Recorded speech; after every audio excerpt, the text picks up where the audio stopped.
దేవుడు ఎవరి మీద తన మనస్సును, తన కళ్ళును, తన నేత్రాలను ఎవరి మీద కేంద్రీకరిస్తాడంటే మీరు గమనించండి, పెద్దవారిని గౌరవిస్తూ వినయాన్ని చూపిస్తూ అటు పెద్దవారికి ఇటు దేవుడికి ఎవరైతే భయభక్తులు కలిగి ఉంటారో అలాంటి బిడ్డల్ని చెప్పండి దేవుడు ఆశీర్వాదకరంగా మార్చడానికి దృష్టించుతాడు.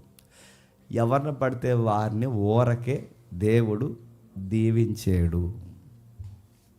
ఎవరిని పడితే వారిని దేవుడు ఊరకే దీవించాడు. ఎలా దీవిస్తున్నాడు ఇస్సాకునంటే, అబ్రహాము తర్వాత ఇస్సాకు, ఇస్సాకు తర్వాత యాకోబు. ఇది ఊరకే వచ్చిన క్యాడర్ కాదు. అబ్రహాము తర్వాత ఇస్సాకు అంటే ఆ వాగ్దానానికి సమాన వారసుడు ఎవరు చెప్పండి? ఇస్సాకు. ఎలా సమాన వారసుడు? నిజానికి అబ్రహాము తర్వాత ఇస్సాకు, ఇస్సాకు తర్వాత యాసావు రాలేదు. యాసావు కూడా ఎందుకు రాలేదు? యాసాలు వేసాడు కనుక. అంటే ఒక వాగ్దానానికి వారసులు అవ్వాలి అంటే బాగా వినాలి. ఒక వాగ్దానానికి ఓ పట్టాన్ని అయిపోరు.